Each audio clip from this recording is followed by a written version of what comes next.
So the big theme in August really was the ECB president's announcement at the end of July that he would do whatever it takes to preserve the euro.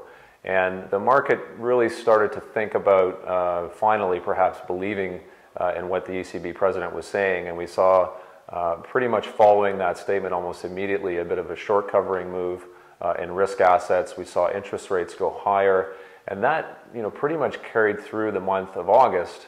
And in what would normally be a pretty quiet month in the bond market, we saw quite a bit of swing in interest rates, and we saw risk assets, including credit, move higher. And then that really sort of continued into September, where the ECB actually came out and added some tangibility to that earlier statement, which then fueled a full-on risk rally.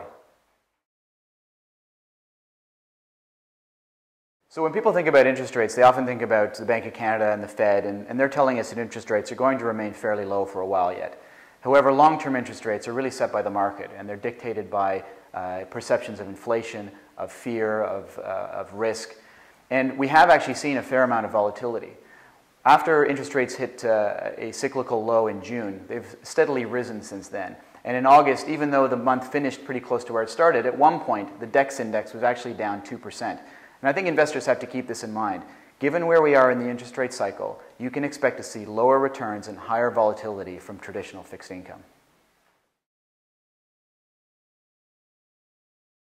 With the recent announcement from the Fed that we've got low for long interest rates, we've got incremental, if not unlimited, bond buying, bond purchasing from the Fed, coupled with what the ECB have now stated with respect to their bond buying program, means that it's definitely risk on, and we're now breaking through some pretty significant technical levels in the credit market, both in the investment grade market and high yield.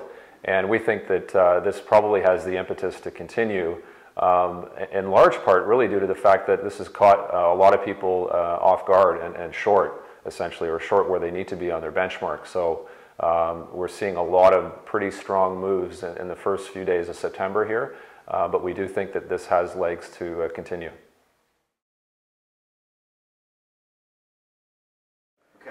Canada issuance in August was as predicted, a fairly slow summer month. The story south of the border, however, was much different.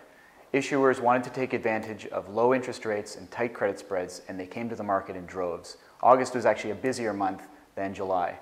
In high yield, the story was even more pronounced. We saw $30 billion of new high yield issuance in the US in August compared to $22 billion in July.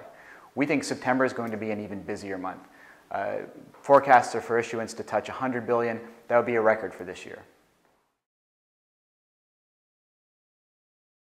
Because I think what the central bank are saying really is that they're going to keep short-term interest rates down for as long as they can and for an extended period, or other terms that in particular the Fed has used. But that doesn't necessarily mean the same for longer-term interest rates, in particular as you look further out the curve in 5 and 10 years.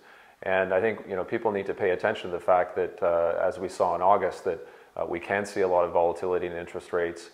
We've already seen now interest rates start to tick up, and the fact that the central banks are going to keep interest rates low at the short end, really it's the market that's going to set the prices for longer-term interest rates based on inflation expectations.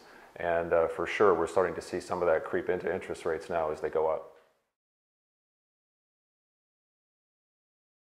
So high yield has been popular in recent months. I think people have had more comfort with where we are in the cycle, the general tightening of credit spreads, and low default rates.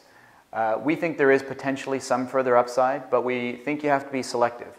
One of the disturbing trends of the market right now is that the protection that's being built into the deals that are being brought these days are much less than you were seeing at different parts of the cycle. So you have to pick and choose, because if you choose the wrong deals and the companies go bad, you have very little protection.